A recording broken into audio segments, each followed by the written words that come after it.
ना सुख ना दुख, ना स्वर्ग ना नरक, वही परम आनंद है। उसी परम आनंद तक की यात्रा है तुम्हारी। ये यात्रा आनंद के सानिध्य की है। ये यात्रा सानिध्य के आनंद की है।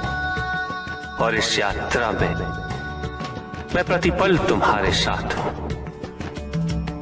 मुझे ढूंढो मत, केवल पहचानो तुम ही मैं हूं।